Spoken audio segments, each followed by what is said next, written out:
నవ్యాంధ్ర రాజధాని master plan సిద్ధం చేసేందుకు కసరత్తు ముమ్మరంగా సాగుతోంది. ఇవాళ సచివాలయంలో సింగపూర్, జపాన్ నుంచి వచ్చిన టీంలతో మంత్రి నారాయణ, గంటా సమావేశమయ్యారు. పూర్తి సమాచారం మా కరెస్పాండెంట్ ఎంపీ రావు అందిస్తారు. MP Rao, over to you. నుంచి కూడా సింగపూర్ ప్రతినిధులతో మాస్టర్ ప్లాన్ తయారు చేయడానికి గతంలో ఎవరైతే ఒప్పందం చేసుకున్నారో మొత్తం 14 మంది సింగపూర్ టీము ఈ రోజు ఉదయమే హైదరాబాద్కి చేరుకుంది. ఉదయం నుంచి కూడా రాజధాని మాస్టర్ ప్లాన్కి సంబంధించి కసరత్తు జరుగుతుంది. మంత్రి నారాయణతో పాటు మున్సిపల్, సీఎంఓ అధికారులంతా కూడా ఈ మాస్టర్ ప్లాన్ డిజైనింగ్ మీదే ఉదయం నుంచి కూడా పూర్తి స్థాయిలో దృష్టి పెట్టారు. కొద్దిసేపటి క్రితం ముఖ్యమంత్రి చంద్రబాబు నాయుడుతో కలిసి జపాన్ డెలిగేషన్ కూడా హైదరాబాద్కి చేరుకుంది. ప్రస్తుతం సింగపూర్ ప్రతినిధుల బృందము, జపాన్ ప్రతినిధుల బృందంతో ఇద్దరితో కలిసి మంత్రులు నారాయణ, గంటా శ్రీనివాసరావు ఈ మాస్టర్ ప్లాన్ మీద చర్చలు జరుపుతున్నారు. ప్రధానంగా మాస్టర్ ప్లాన్కి సంబంధించి రాష్ట్ర ప్రభుత్వం, ఆంధ్రప్రదేశ్ ప్రభుత్వం ఇప్పటికే ఒక ప్లాన్ ఏ విధంగా ఉండాలన్న దాని మీద ఒక టెంటేటివ్గా ఒక మ్యాప్ను కూడా తయారు చేసుకుంది. దాన్ని సింగపూర్ టీం ముందు కూడా ఉంచింది. ముఖ్యంగా వాటర్ వ్యూ వచ్చేలాగా, అంటే రివర్ వ్యూ కాకుండా వాటర్ వ్యూ వచ్చేలాగా రాజధాని అంతా కూడా నిర్మించాలని చెప్పి కూడా ఇప్పటికే రాష్ట్ర ప్రభుత్వం సింగపూర్ ప్రభుత్వానికి స్పష్టం చేసింది. అయితే సింగపూర్, జపాన్ ప్రతినిధులతో ఒకేసారి చర్చించడం వలన రాజధాని నిర్మాణంలో సింగపూర్ ఎంతవరకు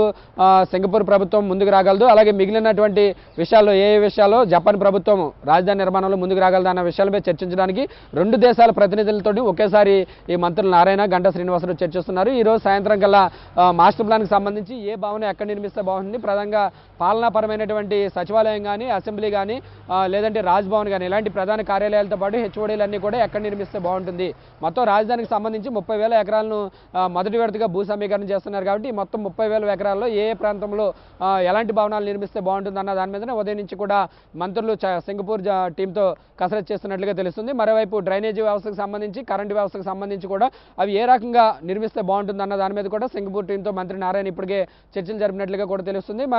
మరి కాసేపట్లో సాయంత్రం 7 లేదా 8 గంటలకి ఈ సింగపూర్ టీము అలాగే జపాన్ టీం కలిసి సీఎం చంద్రబాబుతో భేటీ అవుతున్నారు. సీఎం చంద్రబాబుతో భేటీ అయిన తర్వాత పూర్తిగా ఈ మాస్టర్ ప్లాన్కి సంబంధించి ఒక అవుట్లైన్ అంటూ క్లారిటీ వచ్చేటటువంటి అవకాశం కూడా ఉంది. రేపు ఉదయం విశాఖపట్నం వెళ్ళిన తర్వాత మధ్యాహ్నం విజయవాడకు చంద్రబాబు చేరుకుంటారు. చంద్రబాబు నాయుడుతో పాటుగా సింగపూర్ టీం కూడా చంద్రబాబు నాయుడుతో పాటు రాజధాని ప్రాంతంలో ఏరియల్ సర్వే చేసి మొత్తం ఆ ల్యాండ్కి సంబంధించి ఒక అవగాహన వచ్చిన తర్వాత రేపు సాయంత్రం సింగపూర్ వెళ్ళిపోయే ముందు మరోసారి చంద్రబాబుతో సమావేశమై ఆ మాస్టర్ ప్లాన్కి సంబంధించి వారు ఏ విధంగా తయారు చేయాలనుకుంటున్నారు, మాస్టర్ ప్లాన్ ఏ విధంగా ఉండబోతుంది, ఎన్ని రోజుల్లాగా ఈ మాస్టర్ ప్లాన్ ఇవ్వబోతున్నారు అన్నది రేపు సాయంత్రం కల్లా మొత్తం రిపోర్ట్ అంతా కూడా సింగపూర్ టీం కానీ, జపాన్ టీం కానీ రాష్ట్ర ప్రభుత్వానికి అందజేసే అవకాశం ఉంది.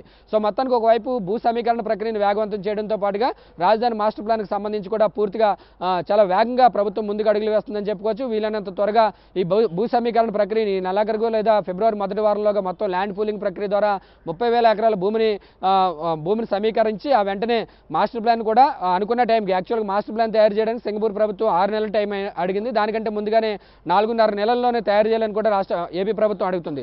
సో మొత్తానికి 4.5 నెలల్లోగా, అంటే 4.5 నెలలు అంటే మార్చి నెలాఖరు నాటికి మాస్టర్ ప్లాన్ అందించే ఏర్పాట్లు చేయాలని కూడా రాష్ట్ర ప్రభుత్వం సింగపూర్ టీంను కోరుతుంది.